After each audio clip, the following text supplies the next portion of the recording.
उन्हें जो एनएवी मिली वह 4 जून की नहीं बल्कि अगले दिन 5 जून की थी, जब बाजार 3 से 4% चढ़ चुका था। इस घटना ने भी इन डिस्काउंटिंग ब्रोकिंग एप्स के सस्ते तरीकों पे सवाल खड़े कर दिए। ये कैसे पता करें हमारी एसआईपी वाकई में कट रही है या नहीं? कहीं ऐसा तो नहीं ऐप में तो दिख रहा है, असल में पैसा कहीं और ही जा रहा है।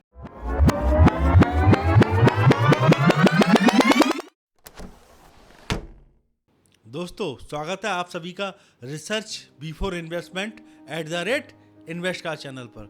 जरा सोचिए कि आपने भी हाल ही में ग्रो, ज़ीरोधा या अपस्टॉक जैसी कोई ऐप डाउनलोड की है और आप भी मोबाइल से एसआईपी करना शुरू कर चुके हैं? अगर हाँ, तो ये वीडियो आपके लिए बहुत ज़रूरी है। देखिए, इन्वेस्टमेंट की दुनिया बहुत तेज़ी से बदल रही है। आज से कुछ साल पहले जहां म्यूचुअल फंड में पैसे लगाने के लिए फॉर्म भरने पड़ते थे, वहीं अब कुछ क्लिक लगते हैं और एसआईपी चालू। लेकिन सवाल ये उठता है, क्या इतनी आसानी के साथ कुछ खतरे भी तो नहीं बढ़ गए हैं? आजकल म्यूचुअल फंड खरीदना जितना आसान हो गया है, उतना रिस्की भी होता जा रहा है। कुछ ऐसे मामले सामने आ रहे हैं जिनकी वजह से इन ब्रोकिंग एप्स की सिक्योरिटी और भरोसे पर सीरियस सवाल खड़े हो गए हैं। तो क्या ये ऐप वाकई आपके पैसे के लिए सेफ हैं? कहीं ऐसा तो नहीं कुछ खर्चे के चक्कर में आपका पूरा पैसा ही डूब जाए? तो जरूरी है हम इन प्लेटफॉर्म के पीछे सच्चाई को समझें, ना कि सिर्फ यूजर इंटरफेस से इंप्रेस होके आंख बंद करके निवेश कर बैठे हैं। इस वीडियो में हम बात करेंगे इन ऐप से म्यूचुअल फंड में इन्वेस्टमेंट करने के फायदे और नुकसान, और कुछ ऐसे सिक्योरिटी इशूज जिन पे बात करना आज बहुत जरूरी हो गया है। तो चलिए बिना टाइम वेस्ट किए शुरू करते हैं। दोस्तों, जून 2024 में एक सोशल मीडिया पोस्ट ने सबका ध्यान खींचा। हनेंद्र प्रताप सिंह जी ने एक पोस्ट शेयर की जिसमें उन्होंने बताया उनकी बहन ने साल 2020 में ग्रो ऐप के जरिए पराग पारिक फ्लेक्सी कैप फंड में निवेश किया था। ग्रो ने उनके नाम पर एक फोलियो नंबर भी जनरेट कर दिया और ऐप में इन्वेस्टमेंट भी दिखने लगा, जैसा कि हम सबके साथ होता है। लेकिन असली झटका तब लगा जब साल 2024 में उनकी बहन ने उस फंड को रिडीम करने की कोशिश की और वो रिडीम ही नहीं हो पाया। जब उन्होंने ग्रो के कस्टमर केयर से बात की तो उन्हें बताया गया कि दरअसल कभी भी उनके अकाउंट से पैसे कटे ही नहीं है। मतलब फोलियो बना जरूर, लेकिन असल में इन्वेस्टमेंट हुआ ही नहीं। बाद में ग्रो ने कुछ पैसा वापस भी कर दिया और उस पूरी घटना को एक टेक्निकल गलती बताया कि सिस्टम में फोलियो तो बन गया लेकिन पैसा ट्रांसफर नहीं हुआ। मैं हूं अखिलेश, आप देख रहे हैं research before investment @InvestCar channel. मैं कोई सेबी रजिस्टर्ड सलाहकार नहीं हूं, बल्कि सिर्फ अपने व्यक्तिगत अनुभव आपके साथ साझा करता हूं। किसी भी निवेश से पहले अपने फाइनेंशियल एडवाइजर की सलाह जरूर लें। अगर आपको ये वीडियो पसंद आया हो तो चैनल इन्वेस्टकार्ड को सब्सक्राइब करें, इस वीडियो को शेयर और लाइक जरूर करें। ग्रो कह रहा है कि पैसे कभी कटे ही नहीं, इसलिए फंड अलॉट नहीं हुआ। वहीं निवेशक का कहना है कि उनके अकाउंट से पैसा डेबिट हो चुका था और उन्हें ग्रो ऐप में यूनिट भी शो हो रही थी। अब सच कौन बोल रहा है, ग्रो या यूजर? इसका कोई पक्का जवाब अभी तक सामने नहीं आया है और इसको पता कर पाना मुश्किल है। लेकिन इस तरीके के मामले हमें ये जरूर सिखाते हैं कि सिर्फ ऐप पर दिख रही जानकारी पर पूरी तरीके से भरोसा नहीं किया जा सकता है। ग्रो जैसे प्लेटफॉर्म ऐप की जिम्मेदारी बनती है कि वो हर इन्वेस्टमेंट का सही रिकॉर्ड रखें, लेकिन साथ में एक और बड़ी सीख ये है कि हमें भी डबल चेक करते रहना चाहिए। तो अब सवाल ये उठता है, भाई ये कैसे पता करें हमारी एसआईपी वाकई में कट रही है या नहीं? कहीं ऐसा तो नहीं ऐप में तो दिख रहा है, असल में पैसा कहीं और ही जा रहा है? तो चलिए बात करते हैं कुछ आसान और पक्के तरीके की, जिससे आप अपने इन्वेस्टमेंट को क्रॉस चेक कर सकते हैं और चैन से सो सकते हैं।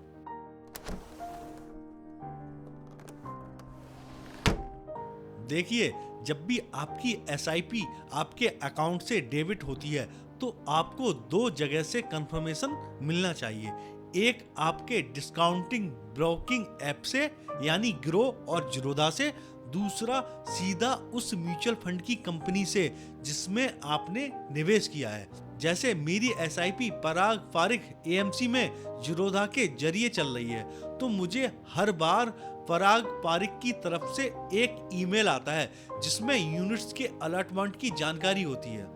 ये सबसे पहला और सबसे आसान तरीका है जिससे आप अपनी SIP के निवेश को ट्रैक कर सकते हैं। दूसरा तरीका है सीधे उस AMC की वेबसाइट पर जाकर अकाउंट बनाइए और देखिए कि आपकी SIP वहां पर दिख रही है या नहीं।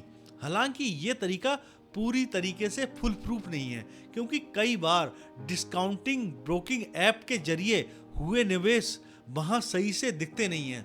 जैसे HDFC AMC की वेबसाइट पे मेरी जीरोधा की SIP दिख गई, लेकिन पराग पारिक की वेबसाइट पर एरर आ गया। तीसरा तरीका है कैम्स या केफिनटेक जैसे प्लेटफॉर्म पर चेक करना। ये सर्विस प्रोवाइडर आपकी लगभग सभी म्यूचुअल फंड SIPs का रिकॉर्ड रखते हैं और एक ही जगह सारी जानकारी मिल जाती है। बस पैन नंबर डालिए, लॉगिन करिए और देखिए आपकी SIPs की क्या स्थिति है। और चौथा सबसे भरोसेमंद तरीका है CDSL या NSDL जैसी डिपॉजिटरी प्लेटफॉर्म पर जाकर अपनी SIP चेक करना। जब भी आप डीमैट अकाउंट के जरिए SIP करते हैं तो आपकी जानकारी सीधे इन प्लेटफॉर्म पर रिकॉर्ड होती है। अगर आपका अकाउंट नंबर 16 अंकों का है तो आप CDSL से जुड़े हैं, और अगर ये IN से शुरू होता है तो आप NSDL से जुड़े हैं। मैंने खुद CDSL की वेबसाइट पर जाकर पैन और डीमैट नंबर से लॉगिन करके देखा। सारी यूनिट्स, उनका अलॉटमेंट और वैल्यू एकदम क्लियर दिखाई दे रही थी। यही तरीका सबसे ट्रांसपेरेंट और सबसे सेफ है, और कहीं कोई SIP की एंट्री मिसिंग है तो उसी वक्त आपको पता चल जाएगा कि कुछ गड़बड़ है। इसलिए सिर्फ ऐप पर भरोसा मत कीजिए, अपने निवेश को समय समय पर क्रॉस चेक करते रहना आपकी जिम्मेदारी भी है। चलिए अब मैं आपको अपने ही एक एग्जांपल से समझाता हूँ। मैं कुछ SIP जीरोधा के कॉइन प्लेटफॉर्म से करता हूँ और मुझे ये जानना था क्या ये मेरी SIP मेरी डिपॉजिटरी यानी CDSL या NSDL पर रिकॉर्ड हो रही है या नहीं। चूंकि मेरा डीमैट अकाउंट नंबर 16 अंकों का है और इसमें IN नहीं लगा है, इसलिए ये साफ है कि मेरी डिपॉजिटरी CDSL है। इसी आधार पर मैंने सबसे पहले CDSL की वेबसाइट पर जाकर अपने पैन नंबर और डीमैट अकाउंट नंबर की हेल्प से खुद को रजिस्टर किया। रजिस्ट्रेशन का प्रोसेस काफ़ी सिंपल था और लॉगिन भी आसानी से बन गया। लॉगिन करने के बाद मैंने अकाउंट डिटेल सेक्शन पर क्लिक किया और वहीं मुझे मेरी सारी इन्वेस्टमेंट डिटेल एकदम क्लियर दिखाई दी। कितने शेयर हैं, कितनी म्यूचुअल फंड यूनिट हैं, कब खरीदारी की गई है और उनकी मौजूदा वैल्यू क्या है, सब कुछ एक जगह और वो भी बिल्कुल ट्रांसपेरेंट। इससे मुझे ये पक्का भरोसा हो गया कि मेरी SIP सही से अलॉट हो रही है और कहीं कोई गड़बड़ नहीं है। आप भी CDSL या NSDL की वेबसाइट पर जाकर अपना अकाउंट बनाकर जरूर चेक करें कि क्या आपकी SIP या म्यूचुअल फंड की एंट्री सही से दिख रही है या नहीं। अगर आपको कोई दिक्कत आ रही हो या निवेश दिख नहीं रहा हो तो नीचे कमेंट सेक्शन में बताइए, मैं आपकी मदद करूंगा।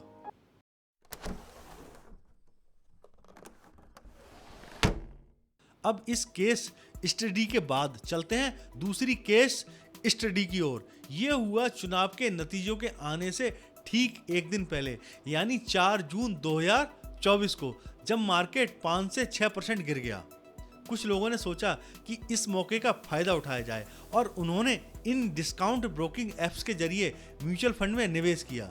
लेकिन क्या हुआ, उन्हें जो NAV मिली वह 4 जून की नहीं बल्कि अगले दिन 5 जून की थी, जब बाजार 3 से 4% चढ़ चुका था। इसका मतलब ये हुआ उन्हें 5% सस्ती NAV की जगह 8% महंगी NAV मिली। इस घटना ने भी इन डिस्काउंटिंग ब्रोकिंग एप्स के सस्ते तरीकों पे सवाल खड़े कर दिए। एक निवेशक ने बताया कि उसने दोपहर 12 बजे पराग पारिक, क्वांट और HDFC के 3 फंड में इन एप्स के जरिए निवेश किया। HDFC फंड ने उसे 4 जून की NAV दी, जबकि बाकी 2 फंड ने उसे अगले यानी 5 जून की NAV दी। ज़ीरोधा और ग्रो ने इस मुद्दे को स्वीकार किया और माना कि उनके पेमेंट एग्रीगेटर ने AMC कंपनी को पैसे कट ऑफ टाइम यानी 3 बजे के बाद भेजे, इसलिए निवेशकों को अगले दिन की NAV मिली। ज़ीरोधा ने यह भी बताया कि उन्होंने अपने पेमेंट एग्रीगेटर को भविष्य में इस तरह की गलती ना हो उसके लिए बदलने की कार्रवाई शुरू कर दी है। अब कमेंट सेक्शन में जरूर बताइए, क्या आपके साथ भी ऐसा हुआ है कि आपने 3 बजे से पहले कोई इक्विटी म्यूचुअल फंड खरीदा हो लेकिन आपको अगले दिन की NAV मिली हो।